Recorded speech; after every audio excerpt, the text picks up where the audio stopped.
Just in case there's anyone here that missed the welcome, I'll just give a little bit of a background to this little tribute we're having now. I mentioned in the welcome session this morning that this update conference is modelled on the very successful annual event hosted by the University of Adelaide and the Dunstan Foundation, which was initiated by Professor Graeme Hugo in 2010. And Graeme tragically and unexpectedly died in January this year. And so he was going to, of course, be a keynote at this event. So it was very appropriate that we acknowledge him in a tribute today. And also I mentioned that kind of wonderfully, the South Australian event is being hosted today as well. And we didn't plan that. That just happened coincidentally. And I think Graeme had a hand in that. One thing I did want to say was, I'm sure many of you have noticed just how often Graeme is mentioned when we talk. Almost every second person who's had the microphone before them has at some point referred to Graeme's work. That's just what a giant he is in this field. And it was really lovely that we ended the last session with a comment from one of his former students, Rita. And Rita, you asked 3 very compelling questions, which I hope we get time to address in the final session. But one of them was about remittances and the sending areas, and one thing that Graeme was very big on was developing what he called migration policy that kept in mind the sending areas. He talked about a migration development policy or national migration policies that are infused with also considering the impact on the sending areas, which is not what we tend to think when we're developing policy in a national frame. So we're going to pause now, and we have a short tribute video to show, which is the very first minutes and the very final minutes of the South Australian Update Conference last year, which was Graeme's final conference. But before we go to the video, we are especially pleased to have a friend and colleague who worked with Graeme in Adelaide with us at UWA, and that's Professor Ken Anderson, who is our Deputy Vice-Chancellor, Community and Engagement. And as I said earlier, Graeme had an enormous impact on me personally, in particular his commitment to public engagement. And so it's very fitting to have Ken pay a tribute to him. Thank you, Ken.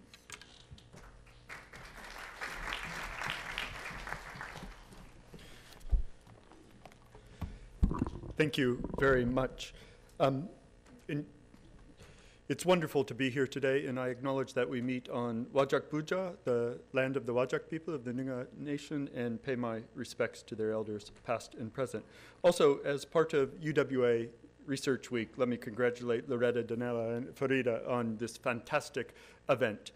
Indeed, there is something like it that Graeme did, but we needed something in the West, and I really compliment and thank you for bringing this model to West Australia.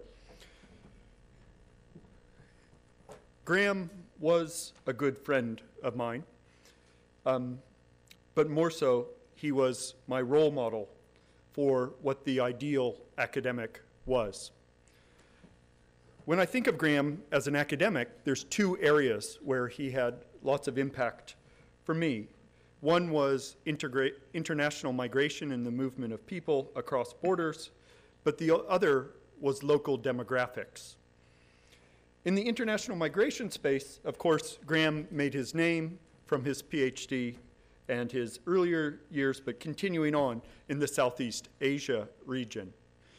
It was wonderful traveling with Graeme throughout Southeast Asia, particularly Indonesia and Malaysia, because he knew everyone, and everyone knew him.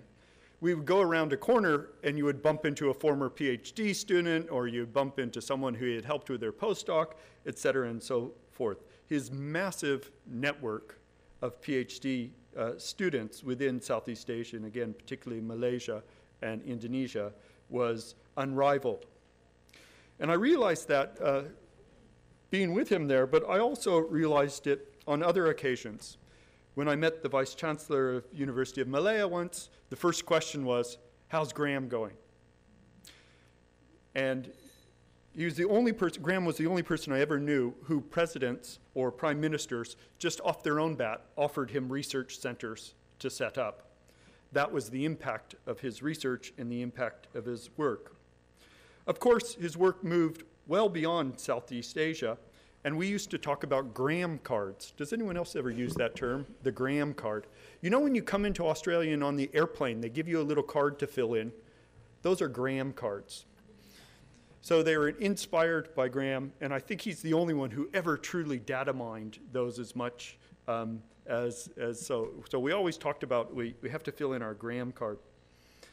Of course, for those of us in this space, we all want to have impact. We all want to have impact internationally, locally, on good policy. And there's lots of ways that we can do that. PhD students are one, our research is another, talking with presidents and prime ministers is another. But for me, one of the highlights was last year, at the beginning of last year, when Graeme spoke at the United Nations General Assembly. Very few academics are asked to stand on that stage to talk at that level. He was indeed invited back, but unfortunately he was not able to follow up with all of those future ones. As I said, the international network and the international looking on migration went well beyond Asia. And I was traveling with Graeme in Canada, and I can't quite remember why we had ended up on that trip together, but we were in Alberta. And similar to other ones, I said, we were talking and we were doing something on a project, and he said, I need to duck out for a minute. And he ducks out and he comes back having talked with the state of Alberta, who decided to set up a series like the one we're having today in Alberta to look at demographics. That's the kind of influence, that's the kind of access, that's the kind of impact that Graeme had. When I first met Graeme, I was at ANU in Canberra, and I only knew him mostly by his international reputation and in a few brief meetings. But moving to South Australia, I learned a different level of his research and in his impact, and that was on local demographics. And on local demographics, oftentimes it's easy for those of us that international to talk in generalities about big movement of people, but that all comes down to local communities and how that is felt in local communities, and that is something that Graeme understood and was able to translate into best policy. Indeed, up until I was waiting for an email, sorry.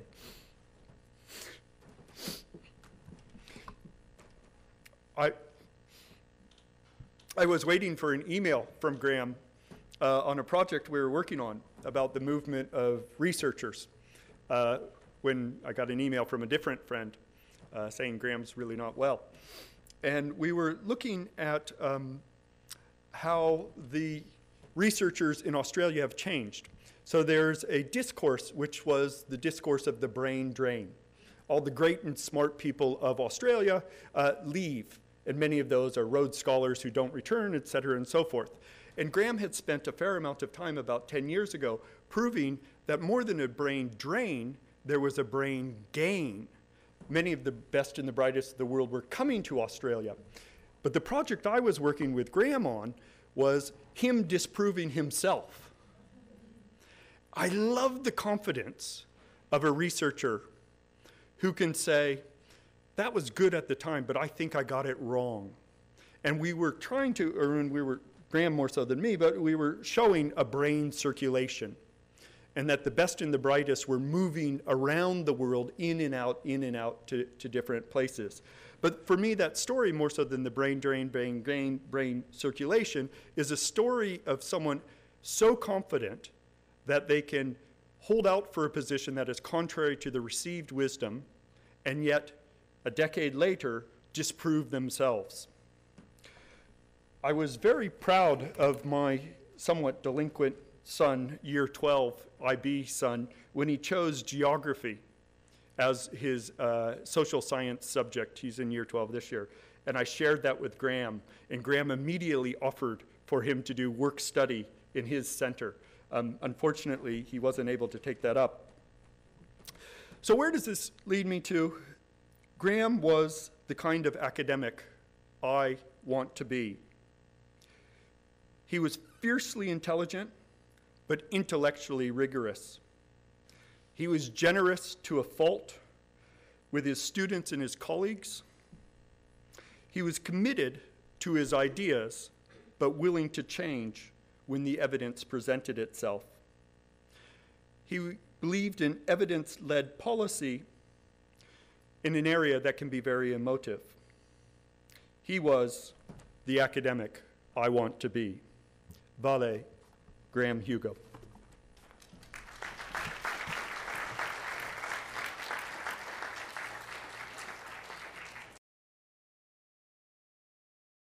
I want to begin, though, by pointing out the importance of not just data, but information and evidence. Migration is an incredibly contested area, and so much of the debate and discussion about it is really not informed by evidence. And I think there's an enormous responsibility to develop high-quality information to actually have an informed discussion. Because there will always be a discussion. Migration always is going to have positive and negative dimensions. But the arguments are so polarised around it that very often they end up being debates rather than discussions. And I think what we need in Australia is a really informed discussion, not just among the experts, but for the community as a whole. Globally, international migration data is very, very limited. There have been some attempts to put it together, and the World Bank and the OECD, the United Nations, have done a great deal in this area, but it is still very much lacking, and particularly lacking for low-income countries, and it's lacking in terms of not giving us much information about non-permanent mobility. Australia is blessed, actually, from a demographic point of view, in terms of its migration data. We probably have the best set of migration stock and flow information of any country. We do have some limitations, and some of the publications which were developed by the old Bureau of Immigration Research have been discontinued within the Department of Immigration, and I think that's been a major a drawback in terms of informing public discussion about migration. I think that the results of the immigration update, to me, have fulfilled one of the original ideas which we had in setting up the immigration update, and it was that we felt that the discussion was an uninformed one. And the fact that migration is such a dynamic, changing thing in South Australia and in Australia, it is, I think, useful to have a point one time in the year where you draw a line in the sand and say this is where it is now and where is it likely to go into the future. Because the thing, one of the things that I often say to my students, when one of the many things which makes them think I'm an old fogey, I guess, is that I still am in wonder that I was born into a country in which the percentage of the population that was born overseas was about 8 or 8.5%, in which 98.5% of the population were Anglo-Celtic, and the country which I'm living in now couldn't be more different, and that's been achieved at the same time as there's been a massive increase in prosperity, but there has been, without significant conflict or breakdown in social cohesion, there has been this enormous improvement in the lives of Australians through this added diversity, through the added skills, through the all of the things which we know have come through migration. I think there's a real danger, though, in purely taking a positive view of migration. We have to look at it critically, and we have to look at the other dimensions as well. There are considerable negative dimensions which need to be looked at in terms of policy. It isn't a massively unending positive outcome from migration. Environmental constraints in Australia, to me, have to be part of every population consideration, whether it be at national or whether it be at state level. We have to look at it in the context of climate change. It is complex, and I don't think we need to make apologies that migration is such a complex topic, and it needs to be looked at in a nuanced way. And to me, in this discussion today, that we've moved to some extent towards such a discussion.